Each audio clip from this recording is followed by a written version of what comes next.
Hello there, welcome. Today I'll be going over the kinematics of my squat.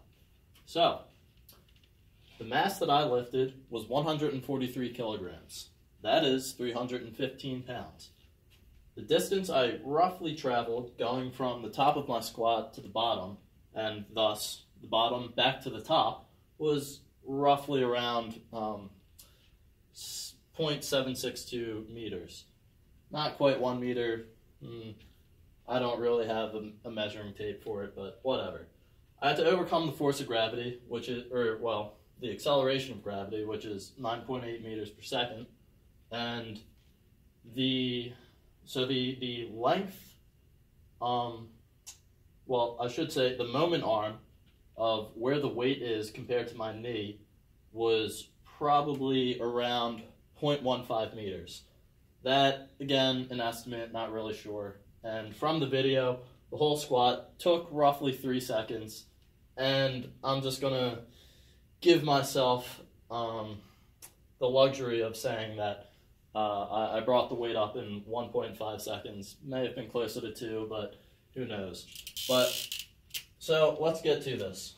In the squat, so I brought it down pretty straight. There was some wobbling, but I kept the weight back, mostly in a straight line, which is good. So this is a very, very rough estimate of calculations here.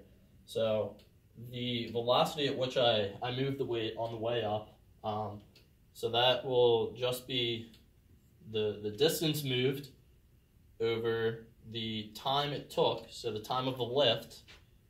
I'll just put that there, which is 0.6762 meters over 1.5 seconds, and plugging that into my brain calculator here, probably somewhere right around there for the speed. So about half a meter per second. That's pretty good. I'll take that. Now, let's just do a little quick calculation of the energy here. And this is just purely the energy of the lift. I'm not taking into account any energy I may have spent on the way down and the total mechanics of my body, because that'll be different. Our bodies aren't perfect, super efficient machines. So this is definitely going to be something like this. So the calculation for energy here is 1/2 mv squared, m being the mass. So plugging in 143 kilograms, multiplying that by the velocity squared, that will probably give me somewhere around 18.45 joules.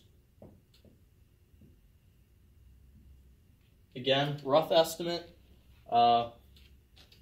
That's the energy right there, and plugging that into a little force calculator here. So Newton's famous equation, mass times acceleration.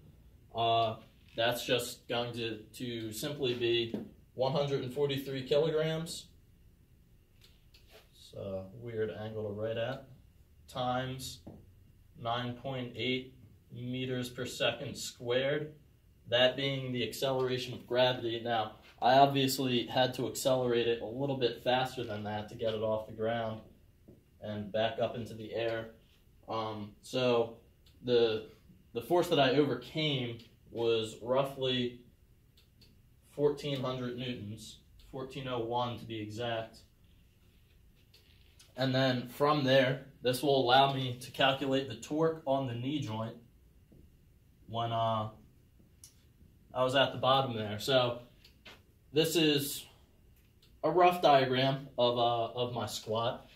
So here at the bottom, my femur is at the maximum angle of, my knee joint's at its maximum angle during the lift, roughly. Again, it did decrease a little bit, but whatever. So at this point, this is going to be the maximum distance that essentially the weight ever comes from my knee. So that moment arm right there from the knee is roughly 1.5 meters. Again, that's an estimate, didn't have a tape measure. It's also a little hard to tell from the video, but knowing my own body, I think that's probably correct.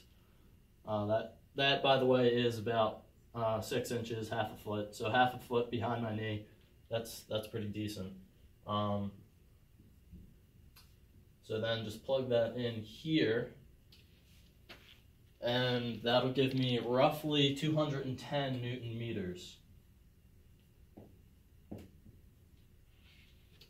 And I mean, I think that's pretty cool, personally. But again, maybe you could scale this up.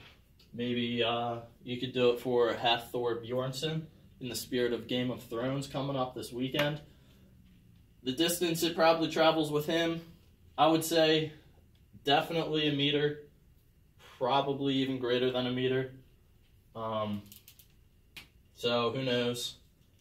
His weight, definitely more than 143 kilograms. You're probably looking at almost 500 kilograms. I don't think he has squatted 500 kilograms off the top of my head, but I know he can go close to there. So let's just say D is equal to 1 here, 1 meter. The mass that he lifts, we'll just say 426 kilograms. Let's go with that for, that seems a little high. Let's just say 380 kilograms. So say he moves that in, since he's a lot stronger than me, we'll say he does it in 1.5 seconds still. Because think about it, if he's traveling a greater distance and he moves it faster than me, then that's just obviously faster. He's moving it at 1 over 1.5, so